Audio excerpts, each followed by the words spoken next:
ମୁଁ ଶ୍ରୀ କମଳାକାନ୍ତ ମହାପାତ୍ର राज्य ଯୁବ ବିଜୁ ଜନତା ଦଳର ସମ୍ପାଦକ। ମୁଁ ଆସିଛି, ମୋ ଘର ହେଉଛି ଯିଏ ହେଉଛନ୍ତି ଆମର ଆଜିର ଯେଉଁ 11 ତାଙ୍କର ଯିଏ ହେଉଛି ଅମୂଲ୍ୟ Kumar Mohanty, SP in vigilance retired. ତାଙ୍କ ଘର ବାଲିକୁଦାର ହେଉଛି ଓଳାଂଶ ଗାଁରେ, ବୋରିକିନା ଗ୍ରାମ ପଞ୍ଚାୟତ, ଜଗତସିଂହପୁର ଜିଲ୍ଲା। ମୁଁ ତାଙ୍କରି ଘର ପାଖରେ ମୋ ଘର ଏବଂ ତାଙ୍କର ଆଜି ହେଉଛି ଏକାଦଶ ଏବଂ ଯେଉଁ ଏକାଦଶ ଆଜି ଏଠି ଅନୁଷ୍ଠିତ ହେଇଛି ଆମର ନୟାଗଡ଼ ଜିଲ୍ଲାର ହେଡ଼କ୍ୱାର୍ଟରରେ। ସେ ଆଜି ତାଙ୍କର କର୍ମଭୂମି ଜଗତସିଂହପୁର ଜିଲ୍ଲା ବାଲିକୁଦା ହେଲେ ବି ତାଙ୍କର ଜନ୍ମସ୍ଥାନ, ତାଙ୍କର କର୍ମଭୂମି ଥିଲା ନୟାଗଡ଼ ଜିଲ୍ଲା। ଏବଂ କ'ଣ ପାଇଁ ତାଙ୍କର ଏତେ ଭଲ ଲାଗିଲା ଯେ ନୟାଗଡ଼ ଜିଲ୍ଲାକୁ ନୟାଗଡ଼ର ବାସିନ୍ଦା ହେବା ପାଇଁ ମୁଁ ଜାଣିନଥିଲି। ଯେତେବେଳେ ମୁଁ ତାଙ୍କ ସଂସ୍ପର୍ଶରେ ଆସିଲି, ବାଲିକୁଦା ମହାବିଦ୍ୟାଳୟରେ ତାଙ୍କ ଭାଇର ଦୁର୍ଘଟଣାଗ୍ରସ୍ତ ହେଲା, ତାଙ୍କର ଲେକ୍ଚର ଥିଲେ ତାଙ୍କ ସାନ ଭାଇ ଅଜୟ କୁମାର ମହାନ୍ତି ଏବଂ ସେତେବେଳେ ସେ SP in vigilance in Cuttack. ସେହି ସମୟରେ ମୁଁ ତାଙ୍କର ଭେଟଭାଟ ହେଇଛି। ତାପରେ ସେ ସମୟ ପରେ ମୁଁ ଯେତେବେଳେ ନୟାଗଡ଼ର ଯେତେବେଳେ ମୋର ଶ୍ୱଶୁର ଘର ଏବଂ ମୋ ମିସେସ୍ ଏଠି teacher in Nayagarh headquarter in girls high school, ସେ ସମୟରେ ଭେଟଭାଟ ହୁଅନ୍ତି। ଏବଂ ଯେତେବେଳେ ଭାଇ ମୋର ମୁଁ ସର୍କିଟ୍ ହାଉସ୍ରେ ରଘୁନନ୍ଦନ ଦାସ ଯେତେବେଳେ ମନ୍ତ୍ରୀ ଥିଲେ ଇରିଗେସନ୍ ଡିପାର୍ଟମେଣ୍ଟର, ସେ ସମୟରେ ମୋର ଭେଟଭାଟ ହୁଅନ୍ତି। ଏବଂ ଅସୁସ୍ଥ ଥିଲେ ମଧ୍ୟ ସେ ଗାଁର ପ୍ରୀତି ଭଲ ପାଇବା ଭିତରେ ସେ ଆସି ମୋ ସାଙ୍ଗରେ ଇରିଗେସନ୍ ଡିପାର୍ଟମେଣ୍ଟ ଇରିଗେସନ୍ର ଯେଉଁ ଅଛି ଆଇଭିରେ ମୋ ଦେଖ ସାକ୍ଷାତ ହେଲେ ଏବଂ ସେହି ସମୟରେ କଥାବାର୍ତ୍ତା ହେଇଥିଲୁ ଏବଂ ବିବାହର ଭୋଜି ଏବଂ ତାଙ୍କର ପୁତୁରାର ଯେଉଁ ଅଜୟ ସାର୍ ଏକ୍ସପେକ୍ଟ କରିଥିଲେ ବିବାହର ଭୋଜିରେ ଦେଖା ହେଇଥିଲା ଏହି ମଣ୍ଡପରେ।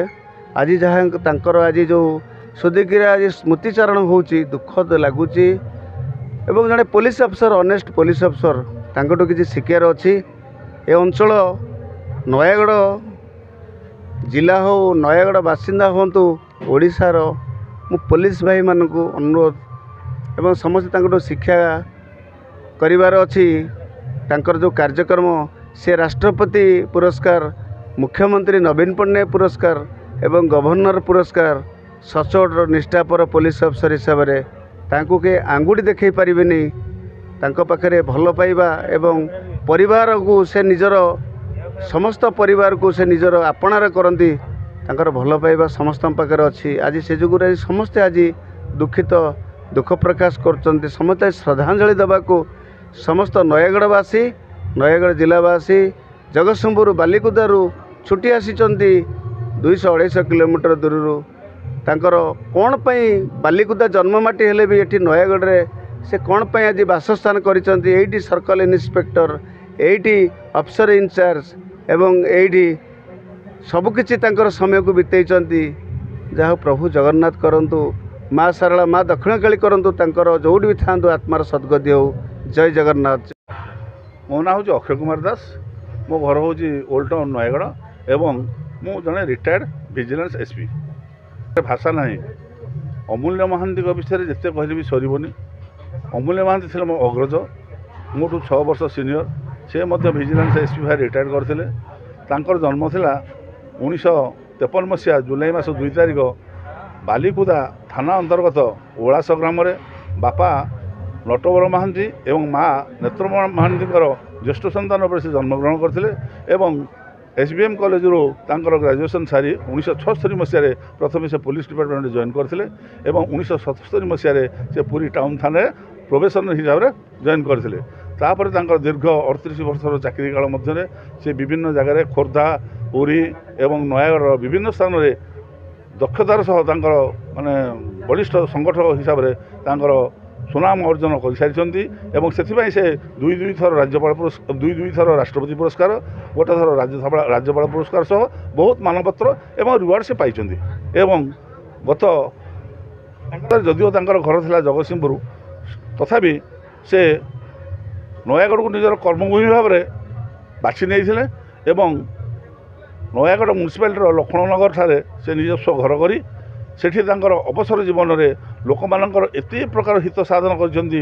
ପ୍ରତ୍ୟେକ ଅର୍ଗାନାଇଜେସନ୍ ସହିତ ଥିଲେ, ପଲିଟିକାଲ ଥିଲେ ଏବଂ ସୋସିଆଲ ୱାର୍କର ଥିଲେ ଏବଂ ସେସବୁ ଏମିତି ଭାବରେ ସେ ଅଙ୍ଗାଙ୍ଗୀ ଭାବେ ଜଡ଼ିତ ହୋଇଗଲେ ଯେ ନାଗରିକ ବରିଷ୍ଠ ନାଗରିକ ମଞ୍ଚର ସେ ସଭାପତି ଥିଲେ ଏବଂ ଗତ ପୌର ନିର୍ବାଚନରେ 17ଟି ଆସନରୁ ବିଜେଡ଼ି ଜନତା ଦଳକୁ ବିଜୁ ଜନତା ଦଳକୁ 16ଟି ଆସନରେ ଜୟଯୁକ୍ତ କରାଇ କାଉନସିଲ୍ ଗଠନ କରିବାରେ ସେ ପ୍ରମୁଖ ମାନେ ଭୂମିକା ଗ୍ରହଣ କରିଥିଲେ। ଆଉ ତାଙ୍କର ଆବର୍ତ୍ତନ ହେଇଛି ଗତ 2 ବିଶ୍ୱାସ କରନ୍ତୁ ମୁଁ ଯେତେବେଳେ ଶୁଣିଲି ଜାଣିଥିଲି ମୁଁ ଯାଇଥିଲି 18/8 ଆମେ ସ୍ୱସ୍ତିକ ଯାଇଥିଲୁ ତାଙ୍କର କ୍ୟାନ୍ସର ହସ୍ପିଟାଲକୁ ଯାଇଥିଲୁ ଏବଂ ସେଠି ଆମକୁ ଦେଖି ସେ ତ ଛାଡ଼ି ନଥିଲେ ଛାଡ଼ ସେ କଥା ପର କଥା ଏବଂ ସେ ଯେଉଁଦିନ ଆମେ ଶୁଣିଲୁ ମୁଁ ହତବାକ ହେଇଗଲି ଏତେ ଶୀଘ୍ର ଚାଲିଗଲେ ସାର୍ ସେ ମାନେ ଶେଷ ସମୟ ଯାଏ ସେ ପୁରା ନିର୍ଭୀକ ଭାବେ କଥା କହୁଥିଲେ ପାଟି ଖନି ବାଜି ନଥିଲା ଯେମିତି ଲାଗୁଥିଲା ଆହୁରି ସେ ମାନେ 3-4 ବର୍ଷ ବଞ୍ଚିବେ କିନ୍ତୁ ଯେତେବେଳେ ଶୁଣିଲୁ ଆମର ପୋଲିସ ପ୍ରଶାସନ ତରଫରୁ ଆମେ ଉପଯୁକ୍ତ ସମ୍ମାନ ଦେଇଛୁ ତାଙ୍କୁ ଇଟାମାଟି ଥାନା ଆମର ବିନୋଦପଡ଼ା ଠାରୁ ତାଙ୍କୁ ଏସ୍କର୍ଟ କରିକି ଆଣିଥିଲେ ଏବଂ ଇଟାମାଟି ଠାରୁ ଆମ ଟାଉନ୍ ଥାନାର ଅଫିସର ତାଙ୍କୁ ଏସ୍କର୍ଟ କରି ଆଣି ଯେତେବେଳେ ଇଟାମାଟି ଫାଣ୍ଡିରେ ପଶିକି ତାଙ୍କୁ ସମ୍ମାନ ଦେଲେ ତାପରେ ନୟାଗଡ଼ ଥାନାରେ ଯେତେବେଳେ ସେ ଆସି ପହଞ୍ଚିଥିଲେ ସେତେବେଳେ ହଠାତ୍ କିନା ଶହ ଶହ ଜନତା ମୁଁ କହିବିନି ରାଜନେତାଠୁ ଆରମ୍ଭ କରି କାଉନସିଲର ଚେୟାରମ୍ୟାନ୍ଠୁ ନେଇକି DRDO ପ୍ରେସିଡେଣ୍ଟଠୁ ଆରମ୍ଭ କରି କେତେ ଖାଲି ପୁରୁଷ ନୁହେଁ ସାମାଜିକ କର୍ମୀ ନନ୍ଦ ମ୍ୟାଡ଼ାମଠୁ ଆରମ୍ଭ ପ୍ରଭାସିନୀ ନନ୍ଦଠୁ ଆରମ୍ଭ କରି ବହୁତ ସ୍ତ୍ରୀ ପୁରୁଷ ସମସ୍ତେ ମାନେ କାନ୍ଦ କାନ୍ଦ ଶରୀରରେ ତାଙ୍କୁ ଯେଉଁ ଭଳିଆ ଶୋକଶ୍ୱାସ ଭାବରେ ତାଙ୍କୁ ଯେଉଁ ମାନେ ତାଙ୍କ ମର ଶରୀରକୁ ଯେଉଁ ସମ୍ମାନ ଦେଇଥିଲେ ତାହା ଅବିସ୍ମରଣୀୟ। ପୋଲିସ ଅଫିସର ମାନେ ଆଡ଼ିସନାଲ୍ ଏସ୍ପିଠୁ ଆରମ୍ଭ କରି ପ୍ରତ୍ୟେକ ମାନେ ପୋଲିସ ଅଫିସର ବର୍ମାହତ ଥିଲେ ଏବଂ ସେସବୁ ତାଙ୍କର ଘରକୁ ଆଣିଥିଲୁ ଲକ୍ଷ୍ମଣନଗର ସେଠି ଅମୂଲ୍ୟ ଭାଇ ଅମର ରହେ ଧ୍ୱନିରେ ପ୍ରକମ୍ପିତ ହେଲା ସେ ଗଗନ ପବନ ସବୁ ପ୍ରକମ୍ପିତ ହେଲା ପରେ ତାଙ୍କୁ ଶେଷ ସମ୍ମାନ ଦର୍ଶାଇ ତାପରେ ତାଙ୍କୁ ସ୍ୱର୍ଗଦ୍ୱାରକୁ ନେଇଥିଲେ ତାଙ୍କର ପଞ୍ଚଭୂତରେ ସେ ଲୀନ ହେଲେ।